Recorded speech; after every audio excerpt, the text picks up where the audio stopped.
Olá, pessoal, todos bem? Todas e todos bem?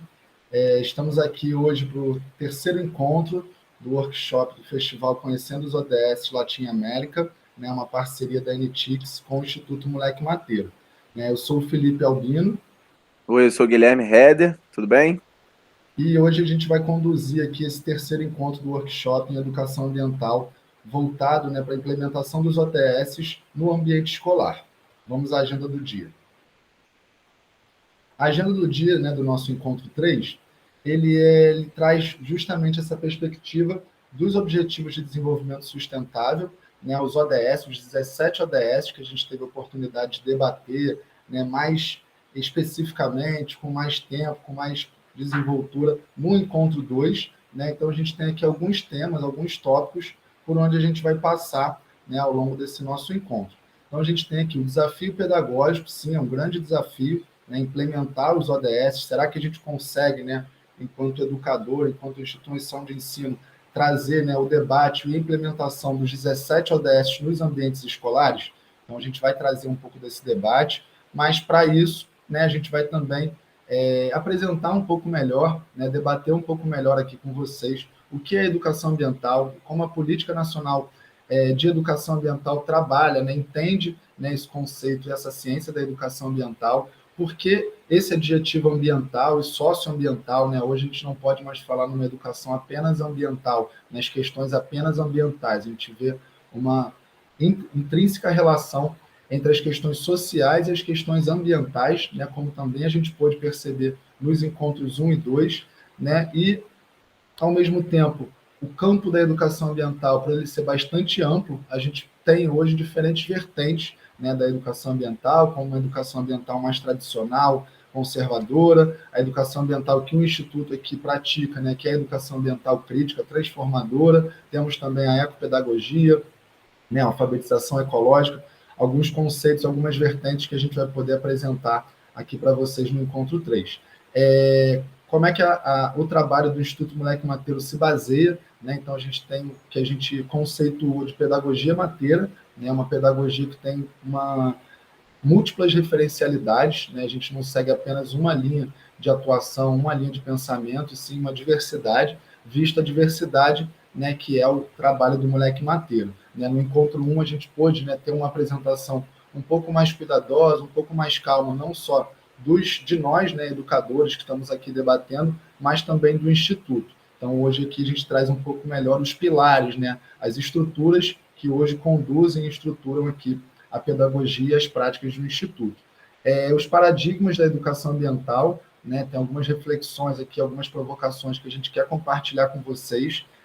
A educação e a educação ambiental, elas têm que trazer, né, no seu cerne o viés questionador, né, para que a gente consiga refletir, né, e avançar nessas questões tão necessárias relacionadas à educação ambiental. E aí, trazendo, né, já uma perspectiva da Agenda 2030, totalmente relacionada com os 17 Objetivos de Desenvolvimento Sustentável e com a atual década que a gente vive, né, que é a década da regeneração, a gente apresenta também os 5 P's da sustentabilidade. Né? A gente foi muito, quem trabalha no meio educacional, no meio das questões ambientais, cresceu ouvindo falar dos 5 R's. Né? Então, hoje a gente quer trazer uma outra perspectiva, né, que vem sendo orientada aí pela Organização das Nações Unidas, pelos programas das Nações Unidas para o Meio Ambiente, que são os 5 P's da sustentabilidade. Né? E aí a gente tira um pouco aquele viés, né, da conservação ambiental, né, da fauna e da flora, e traz mais um envolvimento, um entendimento, né, de nós, seres humanos, envolvidos em toda essa gama, né, da biodiversidade, dos seres vivos, né, de que forma os seres humanos podem colaborar, né, para a prosperidade, para a conservação ambiental, para a melhoria da qualidade de vida, de uma maneira geral, né, não só pensando na espécie humana. Então, os 5 P's: pessoas, prosperidade, paz, parcerias e, né, pensando de uma maneira mais integrada no planeta. E aí, não vou fazer o spoiler aqui, mas a gente tem também um momento final de inspiração, né? Acho que é super importante não só a gente debater, levantar diferentes problemáticas, mas a gente também se inspirar com todos os encontros, com todas as formações que a gente venha fazer. Já dando início, né, acho que vocês agora já estão familiarizados com esses 17 objetivos, né? Uns se aproximam mais das escolas, né? do fazer educativo dentro do ambiente escolar, outros são mais objetivos voltados para instituições privadas, para o Estado, né? Propriamente dito, como é que o posicionamento do Estado Brasil, do Estado do Rio de Janeiro, do Estado de São Paulo, do Estado, né, do Amazonas, como é que é esse posicionamento do Estado em relação a essas necessidades, né, de envolvimento com cada um desses objetivos de desenvolvimento sustentável, né, os ODS. E aí, como é que a escola pode implementar isso, né? Como é que a gente consegue, enquanto educador, enquanto educadora, enquanto instituição de ensino, né, que tem coisas que a gente pode fazer dentro da sala de aula, mas tem coisas que são institucionais da instituição de ensino, que são importantes que ela se envolva, que ela reflita e que ela se transforme, né? Como é que a gente pode fazer isso? Então, o nosso bate-papo de hoje vai né, ser conduzido mais ou menos nesse caminho. E eu acho também que um ponto muito interessante para a gente falar nessa parte do desafio pedagógico são as instituições de ensino e o corpo escolar entender que agora o Estado tem obrigações para com os ODS, para com as instituições. Então, há recursos, há certas obrigatoriedades, coisas que precisam ser debatidas nessa Agenda 2030. Então, há uma facilidade maior também de buscar recursos, parcerias, entendimentos. E aí, dessa forma, a perspectiva é de potencialidade, né? Para a gente atingir, né, cada vez mais e com de maneira mais assertiva esse desafio que é a implementação dos ODS no ambiente escolar, principalmente. E a educação ambiental e o ambiente escolar, né? A gente quis dar esse destaque para uma reportagem da Unesco, que a Unesco declara que a educação ambiental deve ser um componente curricular básico até 2030, né? Sendo essa ferramenta, não é essa especificamente, mas sendo uma das principais ferramentas para a gente levar esse debate dos ODS para dentro da escola, né? E, ao mesmo tempo, não só debater, mas sim de que forma a gente pode se envolver, né, e desenvolver ações reflexivas, propositivas, transformadoras relacionadas a esses ODS. Vamos conseguir, né, Felipe e Guilherme, abraçar todos os ODS na escola e fazer a nossa escola ODS referência? Sim, é uma possibilidade, mas na nossa sugestão, pela nossa experiência, às vezes é mais fácil, né, que nem mineirinho, vamos comendo pelas beiradas, né? Então, a gente, às vezes, selecionar determinados pontos, determinados objetivos que são mais alcançáveis para a gente, são mais palpáveis, principalmente para o ambiente escolar, seja ele de educação infantil, fundamental 1, fundamental 2, ou ensino médio, ou ensino superior, né, de que forma a gente consegue se aproximar, né, para desenvolver projetos voltados ao debate, ao diálogo, né, em cima dos ODS. Então, a gente destacou aqui alguns tópicos, né, alguns temas que ajudam a gente, né, a costurar um pouco, né, tirar aqueles 17 objetivos lá de cima e trazer mais para próximo da gente, né, para ações e reflexões mais palpáveis, né? Então, são práticas educativas ambientalmente orientadas, né? Então, a gente vai trazendo aqui algumas dessas proposições, projetos educativos que buscam a transformação da sociedade, né? Muitas vezes a gente acha inalcançável, né, essas transformações desejadas, mas por que não começar essas transformações dentro do ambiente escolar, né, às vezes dentro de um grupo escolar, dentro de um grupo de uma turma, e aos poucos essas ideias, essas transformações desejadas irem se reverberando, né, ao longo da escola, depois pela comunidade escolar, e assim a gente vai conseguindo escalas mais abrangentes, né, que é o nosso desejo em relação à transformação dessa sociedade, né? Sim, temos que começar por nós mesmos essas transformações, né? Uma vez que a gente quer que aconteça, né? Que a gente vire uma referência, que nosso conhecimento, aquela nova ideia que está sendo trazida seja propagada, sim, essa transformação tem que começar por nós, indivíduos, para que nós se tornamos, sim, essa referência em relação às pessoas que estão no nosso entorno, né? A transmissão de saberes tradicionais e sustentáveis, eu acho que essa década da regeneração, né, não só essa, mas a gente vem vindo, a partir do século XXI, cada vez mais trazendo novos conhecimentos, mas ao momento que a gente traz esse novo conhecimento, a gente vê que não é nada de novo, né? Você tem essas bases referenciais, esse conhecimento ele é muito mais vindo dos conhecimentos tradicionais, dos povos tradicionais, e como eles nos ensinam, né? Já que eles estão há alguns milhares de anos numa relação extremamente embrionária com a natureza, a gente percebe que o conhecimento desse ser sustentável a gente vai aprender muito mais com as populações tradicionais do que propriamente dentro dos laboratórios, né? Com a universidade e tudo mais. Então, a gente mesclar, a gente trazer e valorizar os conhecimentos tradicionais, né, para o nosso dia a dia, muitas vezes, na grande maioria das vezes, nos meios urbanos, são fundamentais para a gente alcançar práticas mais sustentáveis e, sim, valorizar esses conhecimentos também que estão aí ao nosso entorno, né? Um exemplo disso muito forte é a questão relacionada, por exemplo, à bioconstrução, né? Hoje, a bioconstrução ela é tida como uma arquitetura de vanguarda, né, onde você vai buscar práticas sustentáveis, mas quando você vai ver a base dessa bioconstrução, né, muitas vezes é a construção do pau a pique, né, a madeira com a palha e com barro. Então, você tem, né, toda uma modernização, uma necessidade dessa modernização, desse tipo de construção para ser validado pela sociedade moderna, urbana, contemporânea, mas, ao mesmo tempo, a raiz desse conhecimento estão nos povos tradicionais. Então, a valorização desse conhecimento é fundamental, né, para que a gente encontre práticas mais sustentáveis no nosso dia a dia. O respeito pelo meio ambiente, todos os seres vivos, eu acho que esse entendimento ele é fundamental e a gente tem aí alguns ODS que trabalham isso, como a questão da proteção da água, da vida terrestre, da vida marinha, né? Então, o ser humano se perceber enquanto um ser integrado a esses milhares de seres vivos que estão à nossa volta, que trazem ali no planeta Terra uma biodiversidade magnífica e absurda, né? Mas também se percebendo como um ser que causa um impacto, né? Um desequilíbrio muito grande por onde passa, né? Por diferentes ecossistemas. Então, esse respeito ao meio ambiente, principalmente a todos os demais seres vivos, é fundamental a gente trazer aí nesse momento de reflexão, de transformação, né, não só estrutural, mas também transformação nossas pessoais.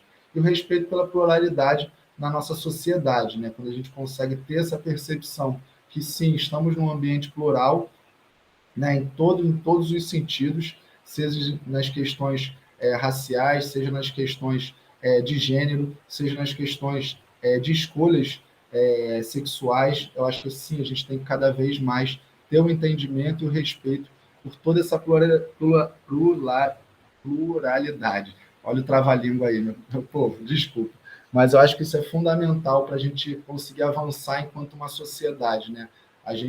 Os conflitos socioambientais, os conflitos sociais, eles precisam ser questionados, eles precisam ser debatidos, né? Porque a gente não vai alcançar uma sociedade amplamente sustentável, né, para todos e não só para alguns, né, com essas divergências e com esses conflitos. Então, as questões sociais e a questão do respeito à pluralidade é fundamental para que a gente consiga alcançar uma sociedade desejada, né, com relações mais equilibradas com o meio ambiente e harmônicas, né, entre todos nós.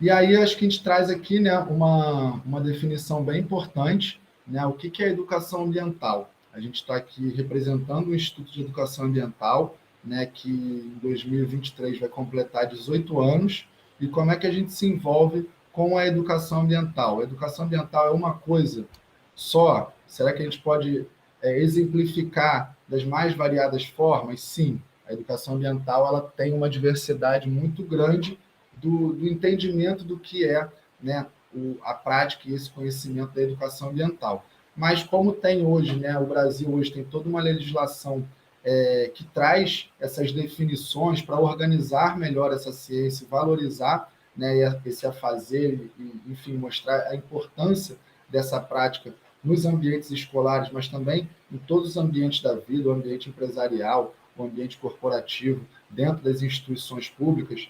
A gente pegou aqui uma definição da Política Nacional de Educação Ambiental, né, que é uma política que foi promulgada, né, em 1999, e ela diz que a educação ambiental compreende os processos por meio dos quais o indivíduo e a coletividade constroem valores sociais conhecimentos, habilidades, atitudes e competências voltadas para a conservação do meio ambiente, bem de uso comum do povo e essencial à sadia qualidade de vida e da sua sustentabilidade. Então, se a gente for perceber, a educação ambiental ela é como se fosse um instrumento para trazer para os indivíduos, né, em forma individual, mas também de forma coletiva, esses conhecimentos atrelados às questões ambientais. E aí as questões ambientais que vão, como a gente falou, né, no primeiro momento, desde a conservação dos recursos naturais, né, a preservação de determinadas espécies que estão ameaçadas de extinção, a questões relacionadas ao nosso modo social insustentável, né, basicamente onde tudo é industrializado, a gente compra, usa, joga fora e esse material vai se acumulando. Então, são diversas reflexões, né, que a educação ambiental nos traz, né? E aí, como é importante a gente se colocar com um viés, né, com um olhar, com um filtro crítico sobre essas questões que nos são apresentadas, né? Muitas vezes a gente vê uma notícia que é sobre um desastre ambiental,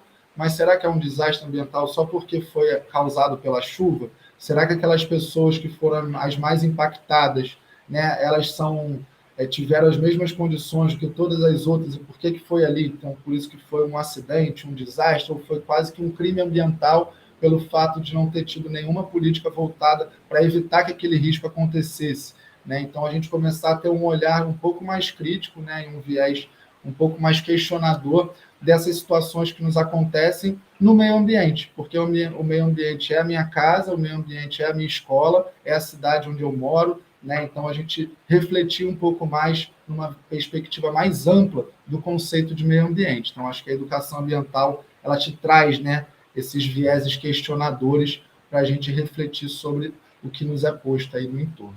E a educação ambiental é um componente essencial e permanente da educação nacional, devendo estar presente de forma articulada em todos os níveis e modalidades do processo educativo, em caráter formal e não formal. Essa é uma parte muito importante, porque uma vez que essa lei é promulgada, né, ela já tinha um embasamento junto à Constituição Nacional e traz a responsabilidade, a necessidade da educação ambiental fazer, sim, parte do fazer educativo, né, dentro dos ambientes escolares. Né, se vai vir através de projetos, né, interdisciplinares, né, onde a educação ambiental é tratada, né, por todas as disciplinas, todos os professores é uma forma. Tem outras instituições que já aderem, né, a ter um profissional que vai trabalhar a temática de educação ambiental, né, que no primeiro momento foi muito questionado, né, por diferentes correntes, mas que hoje a gente vê a necessidade, né, se com um profissional a gente vai garantir a implementação e o trabalho da educação ambiental na escola, então por que não, né, a também ter esse viés, que às vezes a gente coloca para muita gente e acaba que essas iniciativas, esses projetos acabam não saindo, ou então só saem no mês de junho, né, onde a gente tem o Dia Mundial do Meio Ambiente. Então, será que a gente tem que discutir ou trabalhar a educação ambiental somente na Semana do Meio Ambiente? Né? Então, são questões que a educação ambiental ela acaba trazendo esse debate um pouco mais amplo para a gente. E aí o bacana, né? Na própria legislação, a gente tem a perspectiva do ambiente no caráter formal, né? Onde estamos aí habituados ao ambiente escolar, à sala de aula, né? Toda aquela estruturação, mas também ao ambiente não formal. E aí, para quem não teve oportunidade aí de conhecer o Instituto Moleque Mateiro, né? A gente sim trabalha no ambiente formal, mas trabalhamos muito mais, né? E buscamos nessa provocação junto às instituições de ensino para a gente buscar a educação ambiental nos ambientes não formais, né? A gente sair do muro da escola, a gente não que a gente evite o ambiente escolar, mas sim, ele é uma preparação para que a gente consiga também estudar, né, e aprender vivenciando dentro da realidade, seja ele numa unidade de conservação, seja num espaço histórico, num centro cultural, enfim, mas vivenciando a educação. Né? Então, essa é um pouco da perspectiva da maneira com que o Instituto Moleque Mateiro se relaciona, né, com essas diretrizes da política nacional. E aí uma questão também muito bacana, que, enfim, não dá para a gente colocar todos os pontos, mas é que reforça muito a necessidade e a importância de encontros, né, de formações permanentes sobre esse tema. Né? A questão ambiental, a gente vai poder trazer aqui, vocês viram nos outros encontros, ela vem passando, né, por processos de transformação, assim como a sociedade vai passando também. Então, a importância da gente estar se colocando em diferentes momentos em processos de formação, para a gente se sentir cada vez mais fortalecido para desenvolver os projetos, levantar os debates com as crianças, com os adolescentes, com os alunos, né? E aí sim a gente conseguir alcançar aquela sociedade, né, sustentável e transformadora que a gente quer. E aí, por que ambiental, né? Por que não só educação? Muitas vezes o Instituto é perguntado, é questionado, tá, mas não é educação que vocês fazem também? Né? Porque, na maioria das vezes, a gente sim está trazendo, né, conteúdos pedagógicos curriculares do MEC, trazendo as leis de diretrizes e bases, o projeto político-pedagógico da escola, enfim, o objetivo é a gente costurar e criar ali uma relação com todas essas práticas. E sim, é uma prática educativa. Mas por que o ambiental? Porque é necessidade de se criar esse adjetivo ambiental, né? E aí o adjetivo ambiental, ele designa uma classe de características que qualificam essa prática educativa, diante dessa crise ambiental que, ora, o mundo vivencia.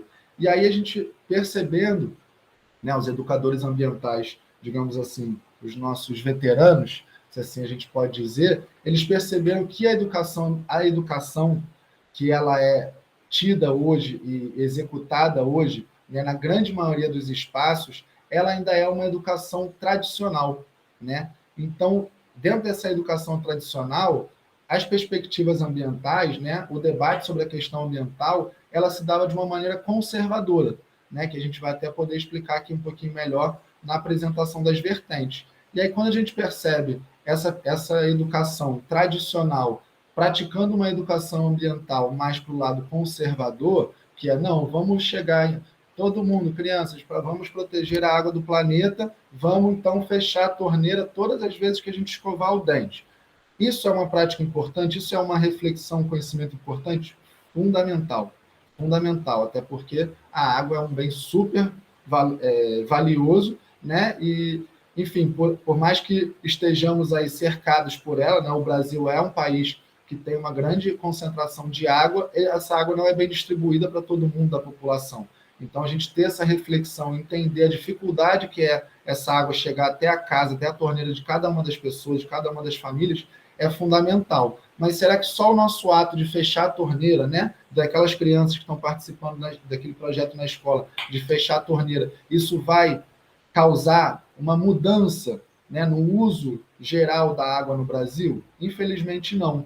Né? Até porque quando a gente olha a concentração de água que é usada nos ambientes residenciais, ela é infimamente pequena se comparado às atividades agrícolas e industriais. Então, sim, essa ação, essa reflexão na escola é importante? Mas ela não vai transformar essa realidade do uso da água. Por isso que a gente diz que ela é conservadora. No final, ela vai conservar, né? Vai todo mundo fazer essa parte, mas a transformação, o uso maior, vai continuar sendo da indústria e da agricultura. Então, por isso, a necessidade e a importância da gente trazer um aditivo ambiental para chegar, né, nos objetivos, né, desejados, né, reflexivos, transformadores e emancipatórios da educação ambiental. Então, o adjetivo socioambiental refere-se ao conjunto de ações e valores que correspondem à dimensão pedagógica dos processos comunicativos ambientais, marcados pelo dialogismo, pela participação, pelo trabalho coletivo. E essas questões, como a gente pôde ver, né, nos encontros, principalmente no encontro 1, as questões sociais e as questões ambientais, elas estão intrinsecamente relacionadas. Então, hoje é fundamental a gente trazer um debate sobre, sim, as questões socioambientais, porque a todo momento a questão ambiental ela está impactando a questão social e vice-versa. Então, a gente ter esse pensamento crítico sobre uma perspectiva socioambiental, para a gente não achar que a gente está aqui discutindo só a preservação da arara azul e da onça pintada, é fundamental. Então, vamos ter, né, no nosso discurso esse cuidado da gente estar sempre trazendo a perspectiva social dentro da perspectiva ambiental também. E aí vamos entrar nessas vertentes, né? São algumas vertentes que a gente acaba dialogando ao longo do nosso fazer educativo, né, do Moleque Mateiro? Será que todos os projetos eles são críticos, emancipatórios ou transformadores? É o nosso desejo, é o nosso objetivo, mas não necessariamente todos os projetos se encaixam, né, em todas esses desejos, né, essas estruturações que hoje é a pedagogia mateira, né? Mas é muito importante a gente ter no nosso filtro, né, o objetivo, o desejo a se alcançar essas provocações, essas reflexões nas pessoas. Mas então vamos aqui às vertentes, né? A educação ambiental pode ser determinada segundo diferentes correntes, né? E essas são as mais debatidas e praticadas aqui dentro do nosso país. Então a gente tem uma educação ambiental conservadora, né? Que é, se a gente for ver aí, é meio que a origem das práticas da educação ambiental, muito focada na transformação do indivíduo, né? Ele aprende uma coisa e reproduz aquilo, não necessariamente ele está refletindo sobre aquele ato, né? A gente pode trazer muito uma ideia dos programas de reciclagem, né? A reciclagem ela é a solução do lixo, só que ela é a solução para o pós-consumo. Se a gente continua só pensando na reciclagem, né, haja espaço para reciclar e, num processo, a gente não tem esse ciclo acontecendo, porque você vai pegar parte desse produto que a gente produz, uma parte dela consegue ser destinada para reciclagem, mas a grande parte dela acaba indo parar nos aterros e nos lixões. Então, é muito importante a gente estar pensando, refletindo antes do consumo, né? Antes de gerar esse resíduo, né? E não só na ponta, tentando solucionar um problema como se ele fosse simples de ser solucionado. Então, a conservadora traz muito isso, né? A transformação das nossas práticas, mas sem necessariamente uma transformação do indivíduo. Educação ambiental crítica, emancipatória ou transformadora. A gente tem também a ecopedagogia, a educação no processo de gestão ambiental e a alfabetização ecológica, né? São algumas vertentes aqui que a gente vai debater de maneira breve com vocês. Aí, Gui, se quiser também dar algum complemento, fique à vontade.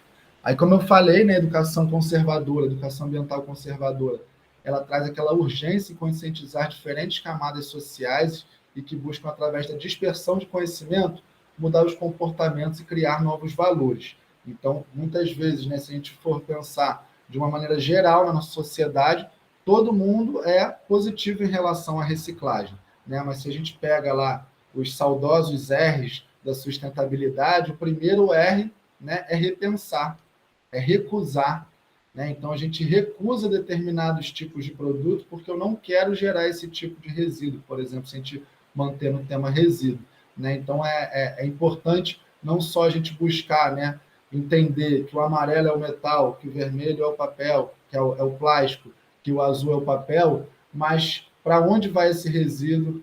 Para que eu preciso ter esse produto? Da onde, né? Como é que são as relações trabalhistas e sociais desse produto para sair da matéria-prima e esse produto chegar até a prateleira para a gente consumir, né? Então, são algumas reflexões necessárias, né, que a educação ambiental transformadora ela acaba trazendo e acaba, né, a gente tendo uma identificação, né, enquanto Instituto de Educação maior, né? O que é essa educação ambiental transformadora?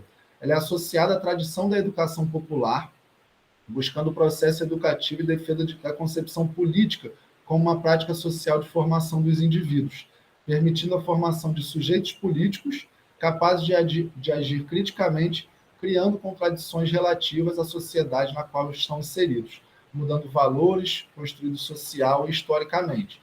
Então, a educação ambiental transformadora, ela busca trazer um embasamento maior para os indivíduos, para que eles questionem o que está posto, né, e alcancem a transformação desejada. Então, por isso que ela é crítica no momento do olhar crítico sobre as diferentes situações e os diferentes conflitos socioambientais que estão na nossa volta.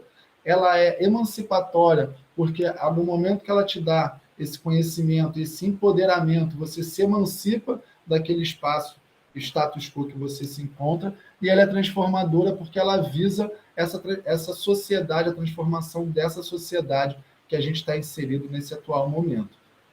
Então, hoje, né, o Guilherme vai até poder trazer um pouquinho melhor, né, desses pilares da pedagogia mateira, mas, de uma certa maneira, a gente bebe um pouquinho de cada fonte, né, Gui? Mas, ao mesmo tempo, é a crítica emancipatória e transformadora a que a gente mais se identifica e busca trazer nessa reflexão nas nossas ações, lá quando a gente está lá na ponta fazendo a educação ambiental com o público, né, que se relaciona com o Instituto Moleque Mateiro.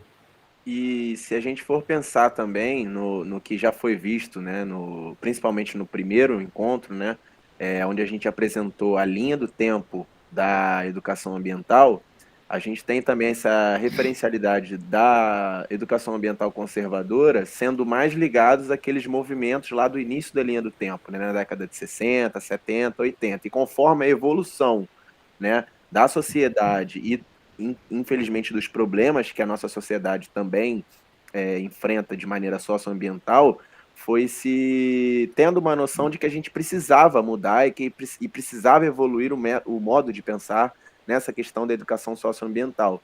Então, os termos que a gente está apresentando agora, a gente também tem uma ligação direta com essa linha do tempo. Eles vão surgindo conforme o tempo vai mudando, né? Conforme os tempos vão mudando, e muitas vezes essa transformação ela não acompanhou essa mudança do tempo.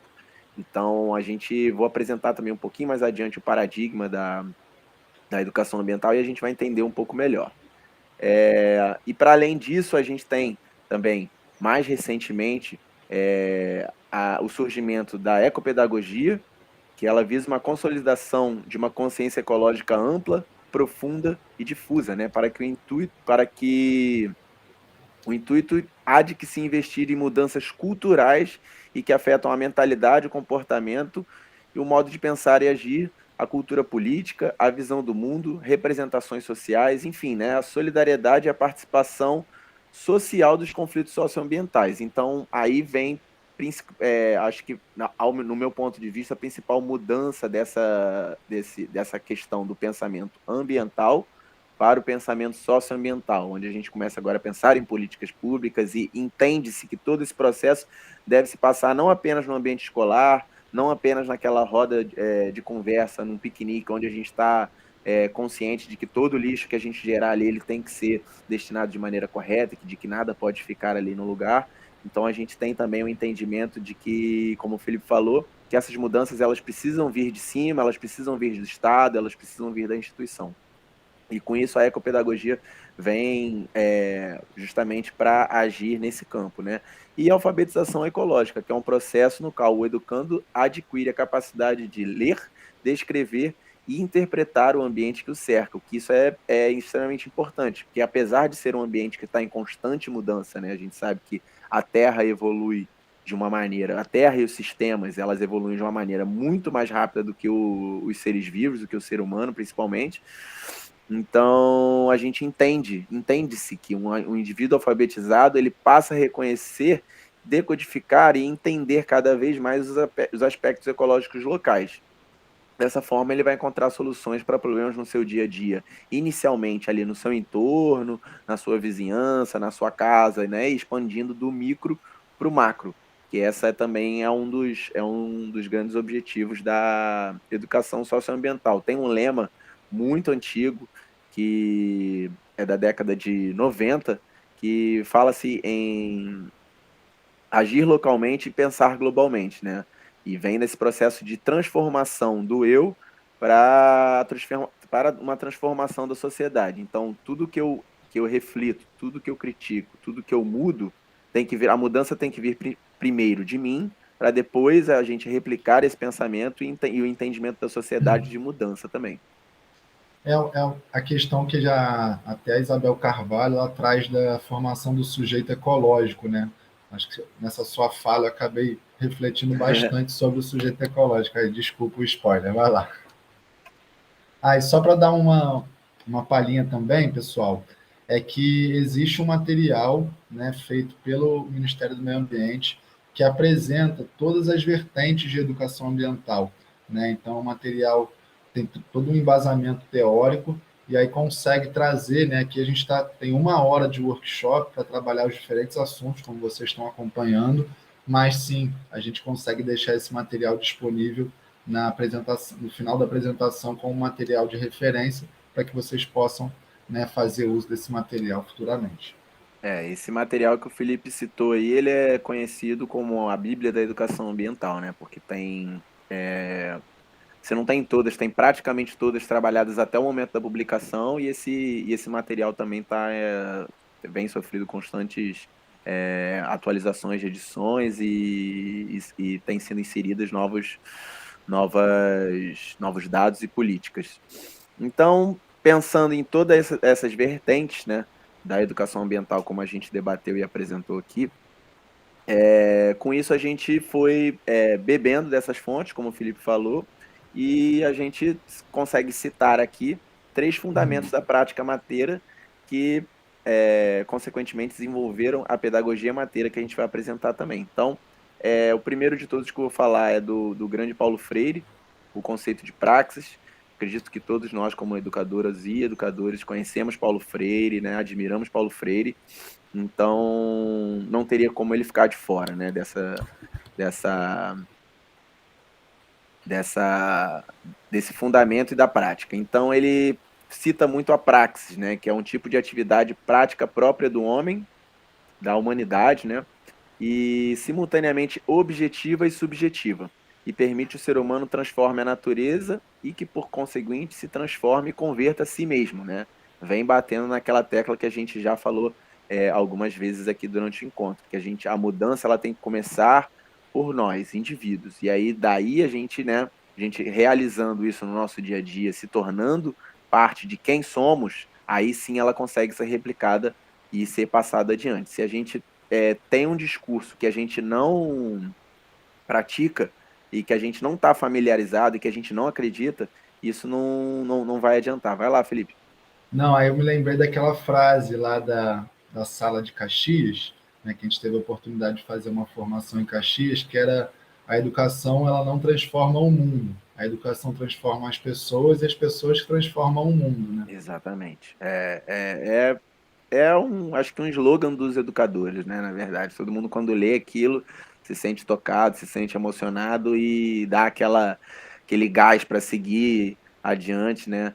E ter esse entendimento de cada vez mais nós precisamos ser a mudança, nós precisamos ser a transformação e que a educação é que vai fazer esse papel, né? A gente vai transformar as pessoas e as pessoas é que vão transformar o mundo. O sujeito ecológico da Isabel de Carvalho, né? Que vem muito com o ideal ecológico, uma utopia pessoal e social norteadora das decisões e estilos de vida do que os adotam, né? Então, na nossa prática mateira, nas nossas atividades, nas nossas formações, sejam elas pontuais ou contínuas, eu lembro que a gente sempre faz uma pergunta sobre a subjetividade ecológica, né? Muitas vezes as pessoas estão tendo um primeiro contato ali com a educação ambiental, com as vertentes, e temos esse entendimento. Então, uma das perguntas que a gente faz ao final dos encontros, ao final do processo, é como que você sente como um sujeito ecológico, ou como que você se entende agora como educador ou educador ambiental. Então, para além de tudo, o processo não é só teórico. Ele busca realmente dar uma orientação ecológica na vida das pessoas, né? A gente ter esse entendimento de mudança. E a florestania, que é um conceito recente, que no fundamento da prática mateira ele foi adaptado da Amazônia, né? Aqui para a Mata Atlântica, porque a nossa principal área de atuação é a região sudeste do Brasil, né? Mais especificamente o Rio de Janeiro. Então, apesar de já termos, né, viajado aí praticamente o Brasil todo com atividades e cursos e formações, mas essa florestania ela vem da promoção da cidadania adaptada à floresta amazônica, né? Uma inspiração para a prática da educação ambiental mateira em promover uma cultura de cidadania que contemple a floresta que nela habita. A gente tem aqui no Brasil, estatisticamente, as maiores florestas urbanas do mundo, então ter esse entendimento da importância desses ambientes para as florestas, não apenas para as florestas, mas para as cidades do entorno. Dar um exemplo aqui super prático da cidade do Rio de Janeiro e a Floresta Nacional da Tijuca, que ela é responsável pela regulação da temperatura da cidade do Rio de Janeiro, que se não houvesse essa floresta, muito provavelmente a gente teria aí 3 ou 4 graus Celsius a mais de temperatura. Então, entender esse conceito e valorizar cada vez mais esses espaços florestais, essas áreas de conservação, essas unidades de conservação, e levar isso para o nosso dia a dia.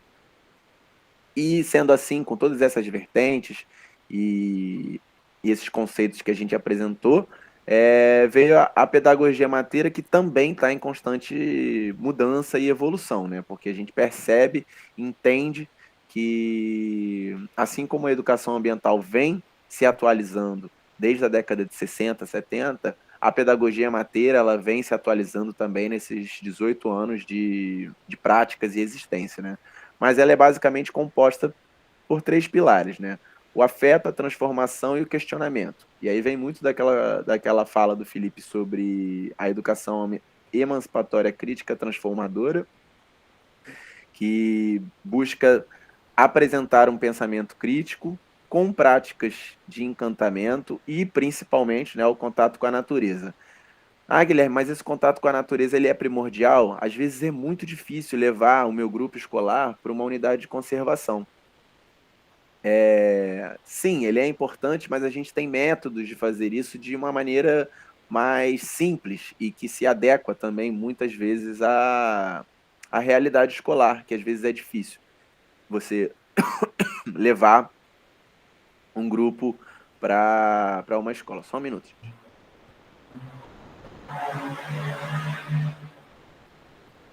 Então, pensando também em trazer elementos naturais para o ambiente de sala de aula, você consegue trabalhar ciência, natureza e ludicidade. É claro que, ao meu ver, meu ponto de vista, é muito mais interessante você levar um grupo para a floresta e você vivenciar aquela grande experiência que é estar no ambiente natural. A gente tem inúmeros estudos aí o TDN, né, que é o transtorno de déficit de natureza, que é muito debatido e que causa, né, problemas nas crianças, como ansiedade, né, até problemas fisiológicos também.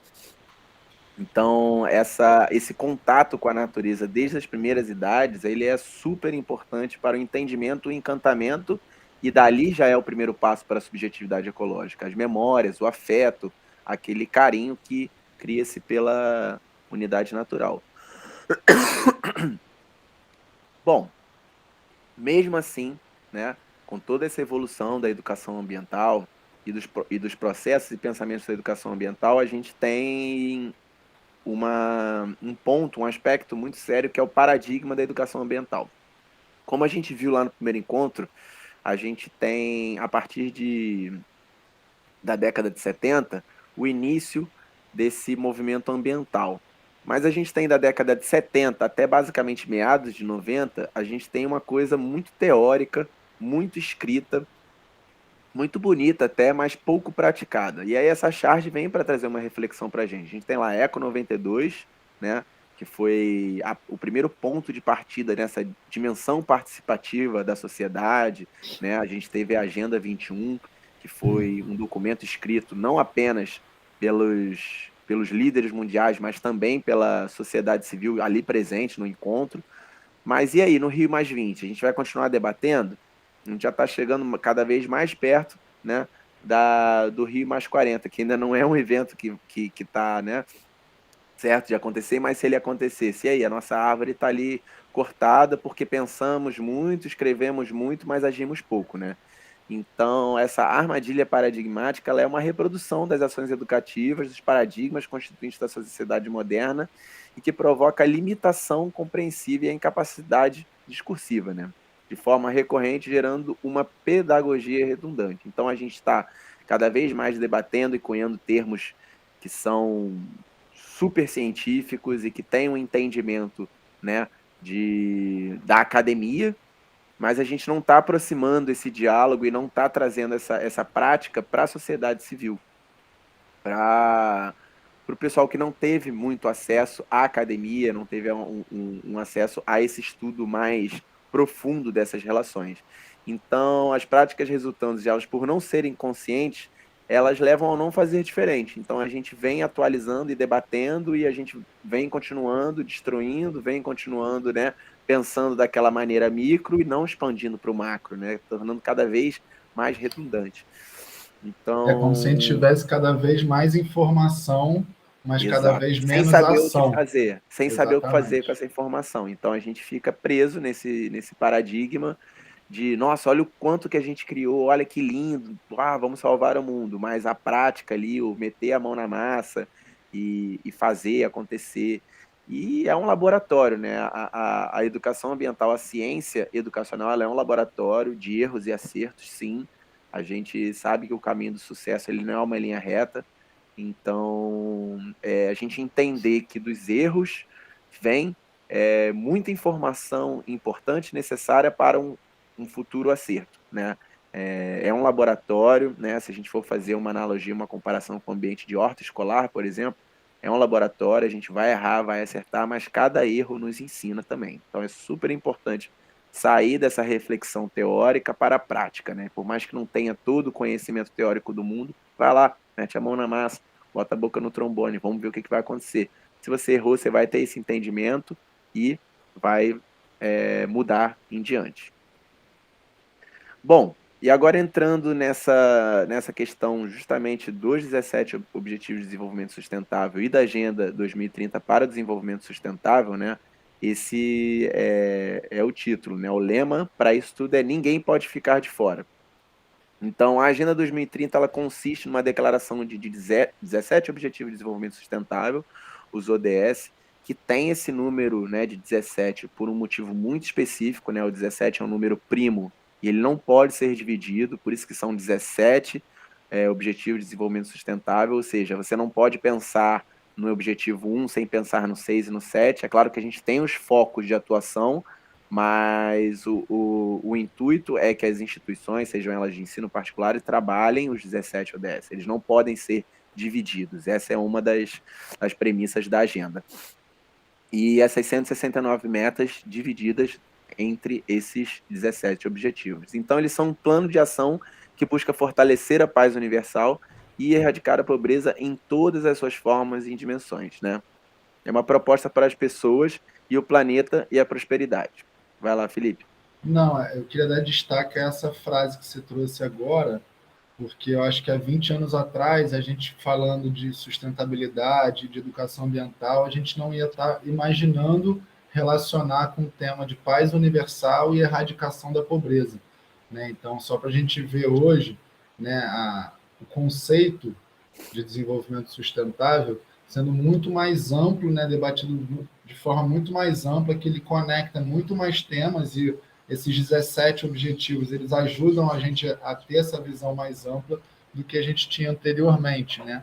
Que era só, não, tem que ter um desenvolvimento que equilibre lado econômico e lado ambiental. Inicialmente, o conceito te traz isso, né? Que os recursos que a atual geração não comprometa, né? O modo de vida da atual geração não comprometa as gerações futuras. Ponto. E a gente parava nisso, né? E hoje, né? Diante dessa evolução até do modo do pensar e a criticidade, ela traz essa reflexão muito mais intensa. A gente tem o debate, né, sobre a questão da paz universal, né? A gente debate muito, o Moleque Mateiro desenvolve projetos em ambiente de favela e a gente vê que você não, né, em muitas situações você não pode chegar querendo falar de uma situação relacionada à água, o que aquela pessoa faz errado ambientalmente, né, pensando no conceito de meio ambiente tradicional, mas as condições de vida, né, sociais, humanas, são completamente degradantes. Né? E aí o conceito do racismo ambiental, né, trabalhado no Encontro 1, como ele é fundamental para a gente ter hoje esse entendimento mais amplo, né, e complexo dos 17 ODS. Então, ter nessa preocupação em fortalecer a paz e erradicar a pobreza, igualdade de gênero, né, a igualdade racial, esses pontos que hoje estão dentro do centro do debate dos 17 ODS são fundamentais para a gente ter uma visão mais ampla do meio ambiente, né, do conceito de meio ambiente, de como a educação ambiental pode trabalhar, né, em prol dessa transformação. E pensando nisso tudo, como eu já falei, o lema disso tudo é ninguém pode ficar de fora. E aí foram construídos contemplando as 5 áreas de importância crucial para a humanidade e o planeta, já que a gente está, né, batendo na tecla desde o início desse encontro do socioambiental, né? Então a gente tem esses 5 P's, né, que são pessoas, planeta, prosperidade, paz e parcerias, né? Então, os 5 P's da sustentabilidade. Pessoas. Estamos determinados a acabar com a pobreza e a fome, em todas as suas formas e dimensões, e garantir que todos os seres humanos possam realizar o seu potencial em dignidade e igualdade, em um ambiente saudável, né? Foi como o Felipe falou. Não tem como você chegar num ambiente vulnerabilizado, numa região vulnerabilizada e falar, vamos tratar aqui de coleta seletiva, de reciclagem, quando a gente não tem nem a coleta de lixo normal, assim, Regular. regular, exatamente. A gente não vai, não tem uma empresa privada ou uma instituição pública que vai lá recolher o lixo. Então, a gente tem que entender o local, entender qual que é a realidade dessas pessoas. Planeta, né? É o economizar a água, mas a água encanada nem chega em casa. São essas Exatamente, contradições que estão muito presentes nas sociedades, principalmente onde você tem uma desigualdade social maior, que é o caso do Brasil. Né? Então, esse cuidado é muito importante. Planeta. Estamos determinados a proteger o planeta da degradação, sobretudo por meio do consumo e da produção sustentáveis. E aí já vem o processo de mudança individual, dos 5 R's, repensar, recusar, né? Então a gente tem que fazer isso pensando no planeta. A gente também está com mudanças climáticas cada vez mais urgentes, né? A gente está aqui agora, no final do mês de novembro, e vendo que o clima está muito diferente de anos anteriores. A gente tem, pelo menos aqui na região sudeste, no Rio de Janeiro, chuvas muito mais frequentes, chuvas muito mais intensas do que as previstas para esse período, né? Então isso tudo vem dessas mudanças, dessa urgência da gente repensar, né? Prosperidade. A gente tem que assegurar que todos os seres humanos possam desfrutar de uma vida próspera e de plena realização pessoal, né? Que o progresso econômico, social e tecnológico ocorra em harmonia com a natureza. Esse pensamento, ele já vem da década de 60 e 70, quando a gente cita a Rachel Carson e a Primavera Silenciosa, onde ela lá notou, né, depois de um progresso tecnológico muito próximo de uma região que ela vivia, uma indústria gigantesca que chegou, né, próximo da região que ela vivia, e aí ela descreveu essa mudança no ambiente ao redor dela com o livro A Primavera Silenciosa, quando ela parou de... Ela sempre teve a presença de vida silvestre, os sons da natureza ali, muito ali próximos, e a partir do momento da instalação daquela indústria, daquele ambiente super tecnológico para a época, ela simplesmente sentiu o afastamento, né, dessa vida natural e dessa harmonia que ela tinha ali com o meio ambiente. Então, vem muito nesse ponto da prosperidade também, para todos, né? A paz. Estamos determinados a promover sociedades pacíficas, justas e inclusivas que estão livres do medo e da violência. Não pode haver desenvolvimento sustentável sem paz, e não há paz sem desenvolvimento sustentável. É uma frase bem forte, né? E a gente está vivendo atualmente, né, inúmeras guerras civis aí em diversas localidades do planeta. A gente tem como, né, um conflito muito evidente atualmente, a guerra da Rússia e da Ucrânia, e, e que esses conflitos eles trazem cada vez mais destruição, cada vez menos paz e cada vez menos sustentabilidade, né? Porque um ambiente de conflito, ele com certeza ele não é, ele está muito longe de ser um ambiente próspero, um ambiente com paz e um ambiente sustentável, né?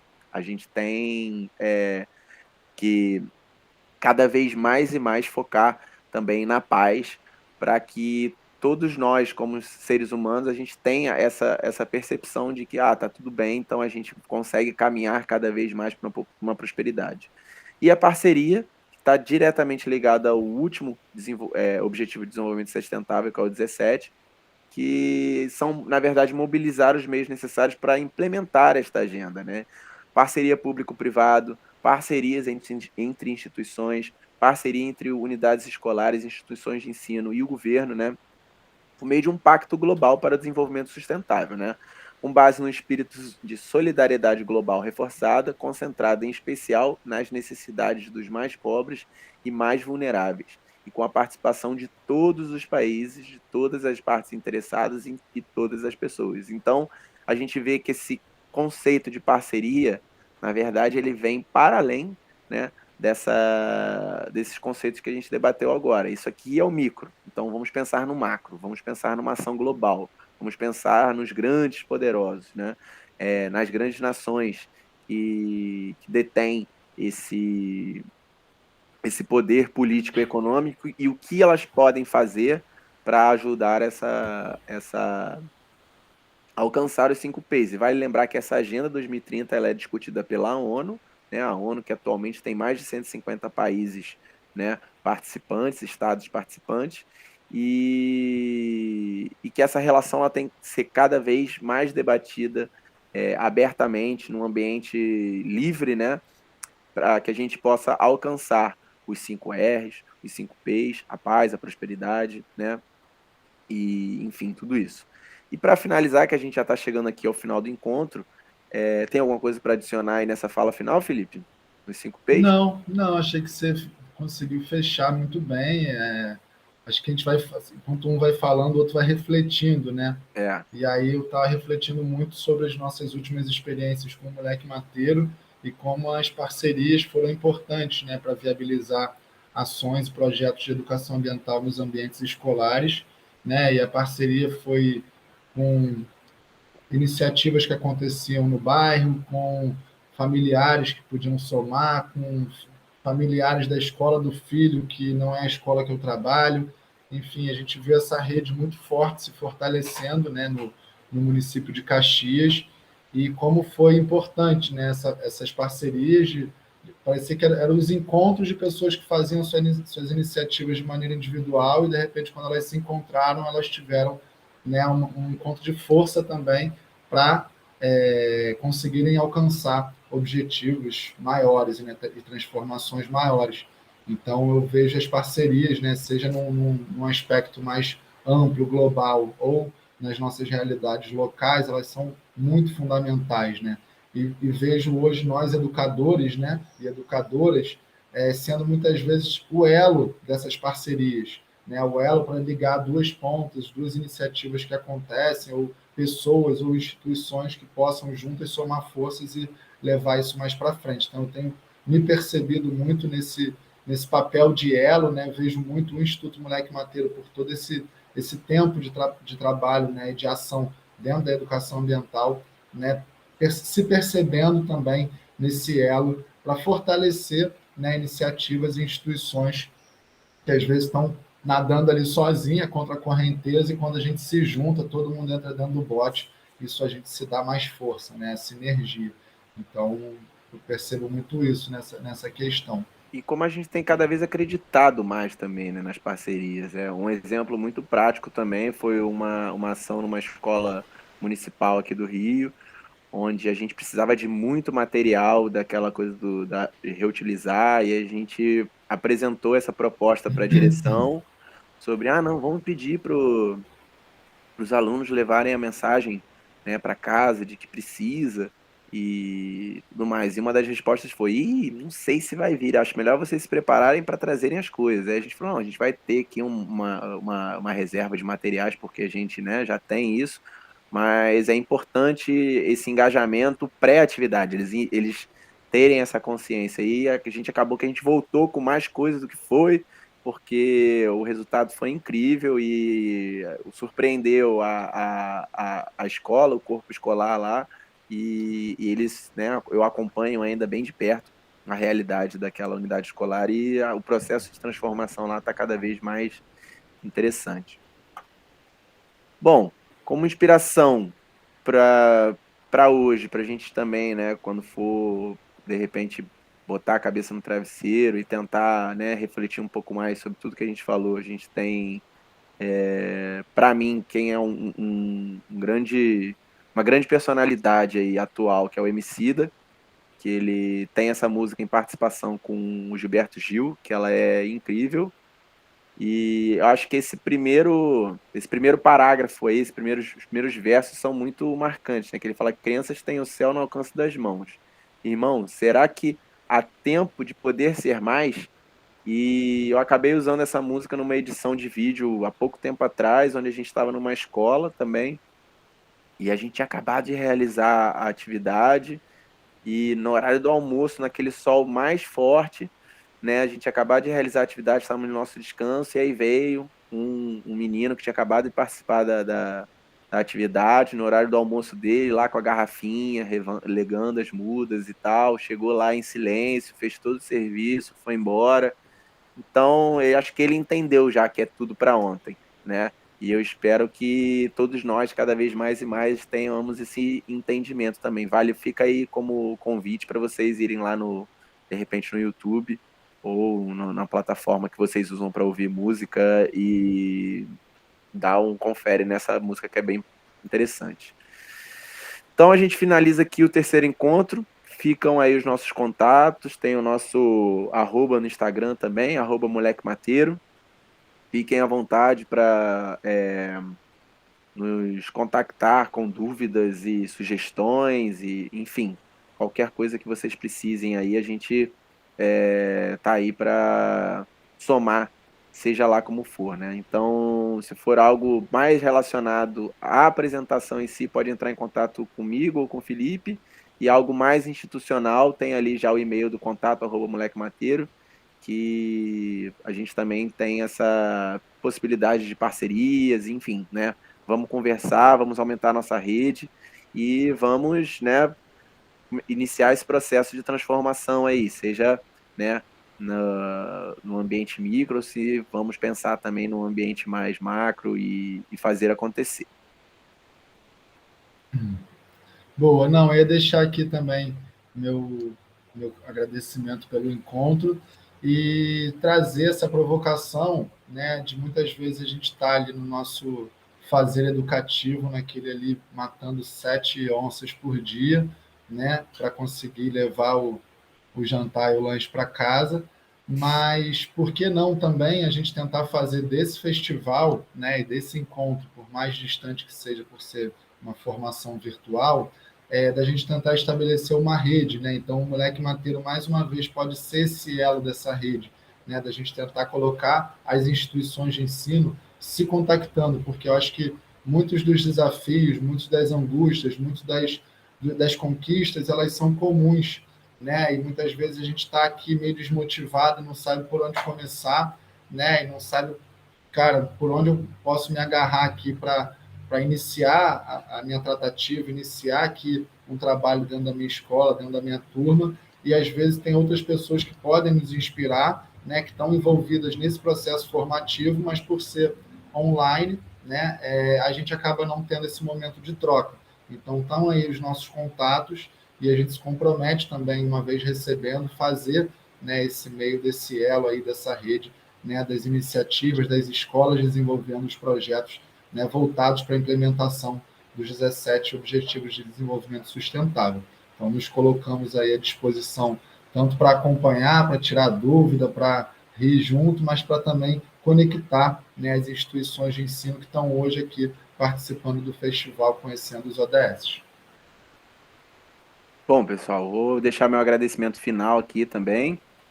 Faço das palavras do Felipe as minhas. Eu acredito que nós, educadores e educadoras, temos muito a somar, temos muito a fazer o entendimento desses processos. E a rede é muito forte, né? Isso é que eu tenho para dizer para vocês. A rede da educação, ela é extremamente potente, ela é extremamente colaborativa, né? A gente gosta de, só para finalizar, para não estender tanto aqui também, dizer que a educação ambiental, ela não tem patente, né? Então, as metodologias, elas devem ser compartilhadas, os erros devem ser compartilhados e os acertos também. Talvez o erro, né, numa atividade que nós realizamos pode ser um acerto numa atividade que foi realizada por um outro grupo. Então, as particularidades, elas devem ser debatidas, e dessa forma a gente só vai fortalecer cada vez mais e mais a nossa rede, cada vez mais e mais esse processo de mudança. Então, muito obrigado pela participação e nos vemos no próximo encontro. Tchau, tchau. Tchau, tchau.